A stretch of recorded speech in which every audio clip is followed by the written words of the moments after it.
Hi, it's Dennis Daly. I was saddened today when I heard that Larry King had died. I was lucky as a young guy in Washington, D.C., to be part of the Larry King Show for the better part of a year. I would bring chili at night, answer the phones, do a lot of things for Larry, and I'm not saying we became good friends, but we knew each other pretty well. On the 10th anniversary of his coming to Washington, D.C., I sat down and talked to him for a little over half an hour about his career to that point. I treasure this interview. I hope you enjoy it. I first wanted to know whether he thought it was really tough to start a radio show on Mutual in the middle of the night. Oh, yeah. Well, especially tough by the fact that we didn't have an affiliate in Washington. So here we were, a midnight to 5:30 a.m. national radio program, aired on 28 stations. The largest station was Cleveland, and then it was Miami, Seattle, and then pretty low stations. And we're doing this show at midnight in this cavernous crystal city by the airport, and no one in the city of Washington can hear it, and we're telling people, please come to our show. However, we got very lucky very early. We started to pick up stations right away. We started to get, as they say in the trade, ink. People wrote about us. Within a few months, we picked up WTOP, which is a 50,000-watt all-news CBS affiliate in Washington, and then it snowballed. But, yeah, that first few months, you rely on friendship and asking. And a lot of people rolled coins with us, and we had booked authors and sports people and people I'd known from 20 years of doing interviews in Miami. So that helped a lot. The book you've just written, because there is that constant flow of PR people who call up shows such as yours and say, hey, I've got this guy, he just wrote this book. You really want him as a guest.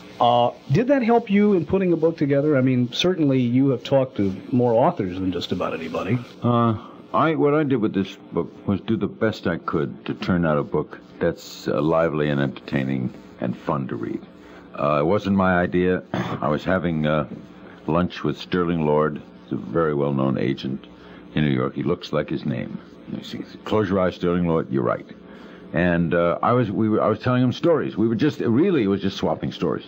And I told him about Nixon and Humphrey and baseball stories. And he says, you know, there's a really good book in this, a book of anecdotes, a David Nivenish kind of book, a book where you just sit and remember. And I said, I don't have the discipline to do that. I have great respect for writers. And even though I do a column once a week, I couldn't sit down. And he said, well, I'll get you a writer. And he got Peter Ochogrosso, terrific. And Peter came and spent 3 weeks in my apartment. And I just remembered things. We'd sit over, we'd have lunch together, dinner together, we'd take rides together. It was the summer of '87. I was between a heart attack and heart surgery. And I just really, then when they finished and put it all together, they knew that if I wanted a tour, I'm going to get on shows, that this would get a lot of attention, because I would probably be a good guest, and could be funny or serious and go any way the host wants to go. I could talk briefly or expand, and built a well-known name enough that you have what you call a celebrity book. And this is a, I think Publishers Weekly said it's chow for celebrity hounds. And I guess that's true. I think it's a quick, easy, fun read. But I didn't have in mind what it would be like to promote. That wasn't a conscious thought. There's a real temptation on my point to say that it's scary to be put in a position of interviewing a person who is the, if I may say, consummate interviewer in many people's minds, to have you on the other side of the microphone. Yeah, I understand. When I remember the first time I interviewed Arthur Godfrey. Arthur Godfrey was a personal hero of mine. I was a kid, and I worshipped Arthur Godfrey. Now, he was not per se an interviewer, but he was a major, major personality and had a major effect in my life, and he taught me lots of things. And so what I did was do this, the very thing you just did, is go to that. I was in awe and said I was in awe and sort of responded and had him respond to that, which was very good thing to do, because anybody who has that feeling, I don't walk around feeling like I'm a legend. First of all, it makes you feel old. I don't feel old. So you like to see that people ape you and that you've made some mark, and you like to have people tell you that how do you interview an interviewer? And the simplest thing is to just ask the best questions you think you can ask, because any interview causes the interviewee to think about things he or she didn't think about. You mentioned Arthur Godfrey as a hero, a role model. I remember in Indiana as a child in the 50s listening to KDKA in Pittsburgh, and there was a man and wife team, Ed and Wendy King, who did a talk show for 2 hours in which you did not hear the callers. It was the darndest thing in the world. They repeated what the callers They repeated what the call, and you felt like you heard them after a while. That, I think, the experience of listening to them convinced me that I no longer wanted to be a map maker, a cartographer, which was my childhood dream, that I wanted to be in radio. Who else did you listen to? Who put the bug in your ear? Godfrey was a tremendous influence. Red Bob, but I tell you, Dennis, I can think of nothing else I ever wanted to be but on the radio. And then when television came on television, I wanted to communicate. I didn't know I wanted to be an interviewer. I thought I'd be a sportscaster. But when the radio was on, I listened. I wondered. In fact, I would stare at the radio. My brother was 4 years younger than me, so let's say I'm 10, he's 6. And I would say, are they standing up or sitting down? Are they wearing ties or not? How do they look? How do you think they look? I would be fascinated in listening to drama and news and sports. I wanted to do what they were doing. When I got out of high school, I can go to college. I got a job at 1440 Broadway in an Associated Merchandising Corporation. So I was in the same building as WOR, station that now carries us. I worked in that building. I would get on the elevator and go up to WOR's floor and fantasize that I worked at WOR. And I would ride down the elevator. The other day I was up at WOR, and I still get that same little bump every time I go in that building. Holy cow, I'm on WOR. And I lived out a fantasy, but my heroes became the Godfreys and the Barbers, and I later learned from them, and talking to Godfrey and Red and others, I got into it young enough to meet my heroes. And the thing I learned from them, there's one basic thing I'll tell you. It could be used by anybody probably in any business, but it certainly applies in this one. Godfrey said it best. The only secret in this business is, there's no secret. Be yourself. That's the only thing to do. If you are yourself and yourself is good, you will be good and accepted. If you are yourself and yourself is bad, you will not be accepted. But never be anyone else. If you're Dan Rather, don't be Walter Cronkite. If you're Saul Jones, don't be Larry King. If I'm Larry King, don't be Arthur Godfrey. Be Larry King. And don't ever be afraid to be Larry King. And once you're not afraid, and I lost that my first day on the air. I lost fear the first day I was on the air. I have never, ever been afraid of a camera or a microphone. Not ever, because I bring me to it. Have you ever been afraid of a guest? Never been afraid of a guest. In awe of some. First time I interviewed Sinatra, yeah. You know, it's a little bit awe around just the fact that he didn't do interviews and he had done it on a favor for Jackie Gleason. And, but no, I know that, you know, that old putting the pants leg on one leg at a time. But I know that I'm there in the role and I'm in control. See, you're always in control. When you're the host, you're in control. The guest is never in control. You could have the President of the United States, you could have... But it's your show. It's your show. You go to the White House. It's your show, it's your show. Okay. If you're in the White House, but it's the Larry King show. It's still your show. It's still your show. If Christ comes back, and Christ says, hold on, I said, wait a minute, hold it, Jesus. We got a commercial, we'll be back. It's still my show. Now, he may have a power to eliminate that. If you want to be broadcasting, you got to stop being in awe. You never are in awe. You know, and you also trust your instincts. I trust my broadcast instincts. I trust them. Mm-hmm. And in the main, I've been right. I mean, I've had management tell me that. I've never been called in by management on something I did on the air. Never. I've had lucky management. I've never said I've never had anyone call me in and say, why didn't you ask this? Well, that was terrible yesterday. Or you left the lights on when you left. Nothing. Yeah, that kind of. Yeah. But what I trusted myself. And so I was on WNBC Radio New York the other day, and the host said to me, well, does no situation throw you? I said, no, I've seen everything. There's nothing new. He said, supposing I gave you something new. I said, well, what do you got in mind? He says, okay, let's say, and he looked at the clock, and it was 6:29. This was a show that's on from 6 to 7. He said, okay, supposing someone came into this room right now and said, Larry, Tom Brokaw's had a fainting spell. There's nobody else in the building. Here's the script. You're the host of the nightly news. It's on in 10 seconds. 9, 8, 7, 6, 5, 4, 3, go. And I said, right to this guy on the air, good evening. My name is Larry King. I've never anchored the news in my life. Tom Brokaw's had a fainting spell. I'm going to be your host for the next half hour. I've just been handed the script. We're going to do my best. to bring you the news. I may turn to the wrong camera. I'm getting hand signals from people I don't know. I'm going to read it as best as I can. If you wish to tune to something else, I'll understand. But if you hang with me, I'm going to do the best job I know how from professional experience to bring you this news. That's what I do. Now, first, no one's tuning out. What's he going to do? Is he going to screw up? The audience is going to grow. 2, if I screw up, they're all with me. You were honest from word Nothing can go wrong. If it goes wrong, we're all in this together, guys. Okay, so I turn to the wrong camera. So what?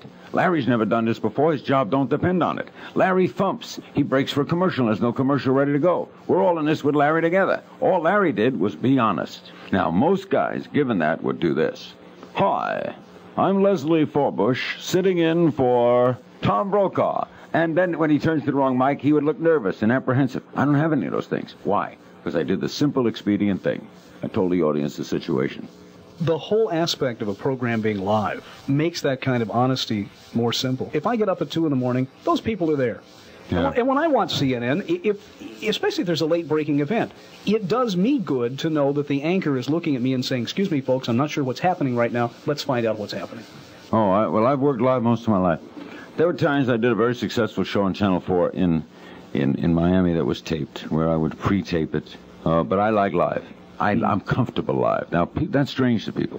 When I had to come in, as the times you do come in at 4 in the afternoon and tape someone, I can't stand it. First of all, it never starts at 4. Never had a tape at 4 to start at 4. 5 after 4, 8 minutes after 4. I've started tapes where we're a minute in. Let's do it again, Larry. Bumper didn't roll. My camera wasn't in sync, etc.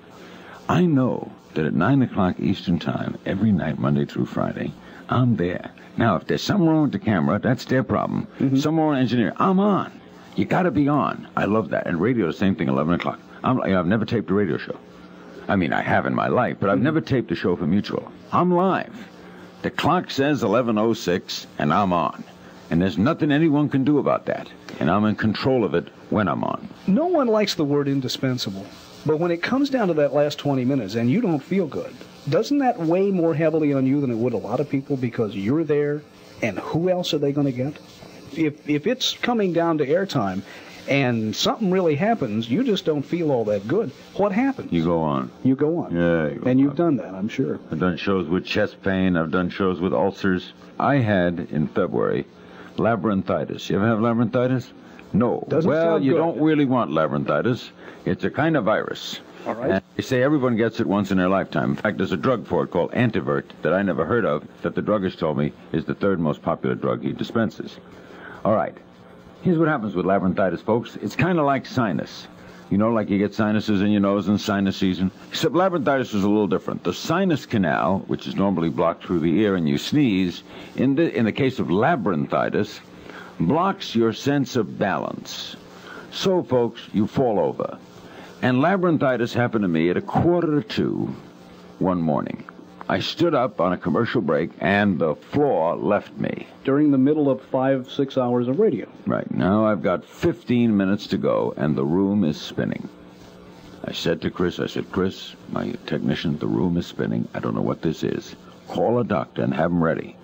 But I'm going to do this 15 minutes. And what I did was, adjusted my head straight. Now this whole world is, and I looked straight ahead, and I took phone calls. Now I'm sitting in total panic, because I don't know what this is. You stand up and the world's spinning. I don't know what this is. But I did the 15 minutes. Then I spoke to the doctor the next day. I had it diagnosed. I had labyrinthitis for 2 weeks. I missed 1 day of work. And then for 2 weeks, I lived with it. I learned how to compensate for it. Even though the room tilted a little, if I kept my head a certain way, it didn't move, and then eventually it went away with drugs. But yes, I went, you go on. Unless, if you can't go on, like the show doesn't go on if you can't go on. But if you go on, the pro goes on. Sometimes radio stations will just carry 30 seconds of news an hour.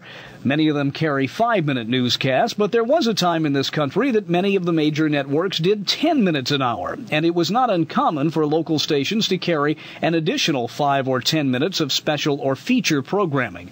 Of course, before the advent of television, radio was TV, and that stations carried network nearly wall-to-wall all day long.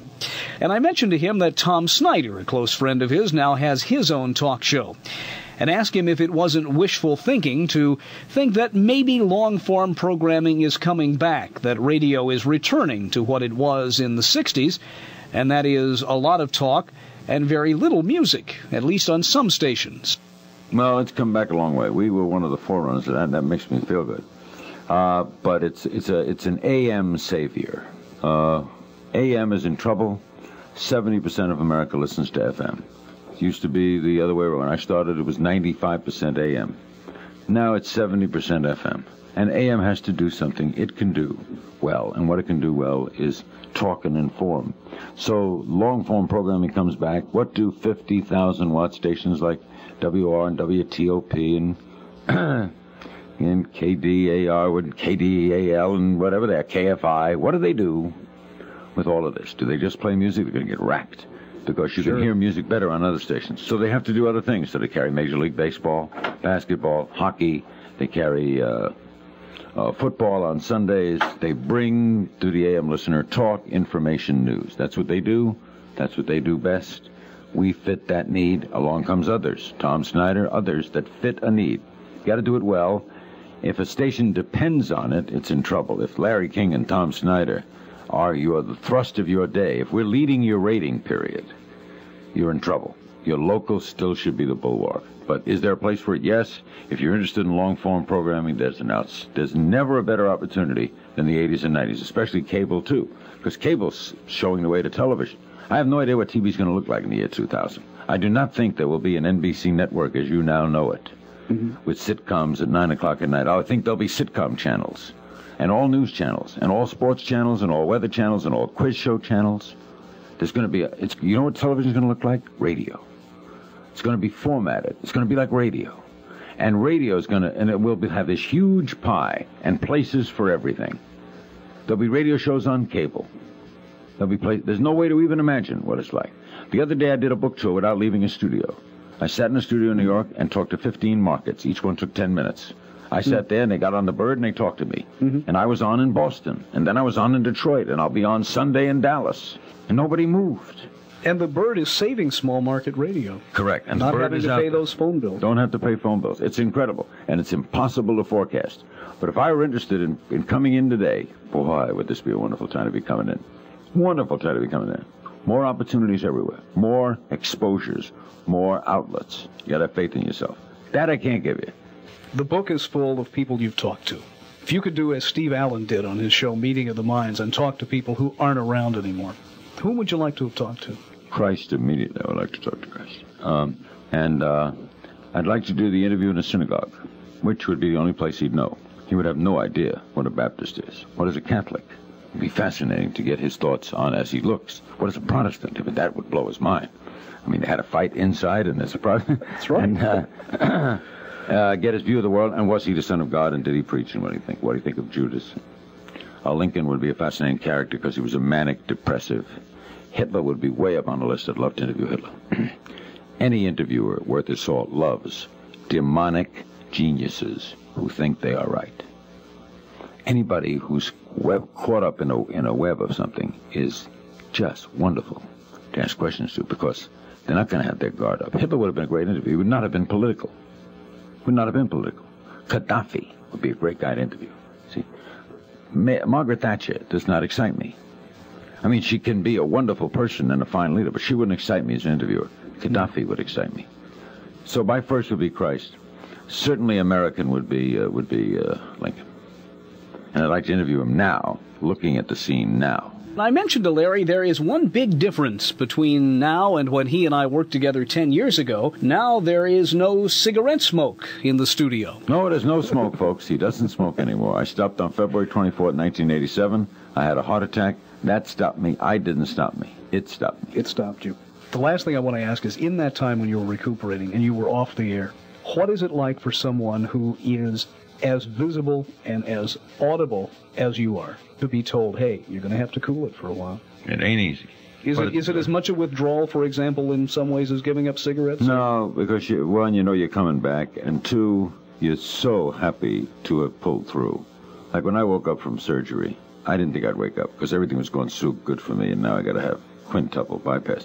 When I opened my eyes, I was fantastic. And I enjoyed the time off. I went down to Florida for 2 weeks. I wasn't excited about coming back. You know, when you know you got your place and you made it, you enjoy some time away. You do. I didn't have that kind of need. I always liked coming back, but I don't have that need. It's a totally different thing. It's like going to a racetrack. Racetracks were a lot different when I needed the money. Now it's a lot different when you don't need the money. Larry, thank you. Thank you, Tim. Boy, I'll always treasure that interview. I did that in the 80s with Larry King, and now he's gone. I'm Dennis Staley.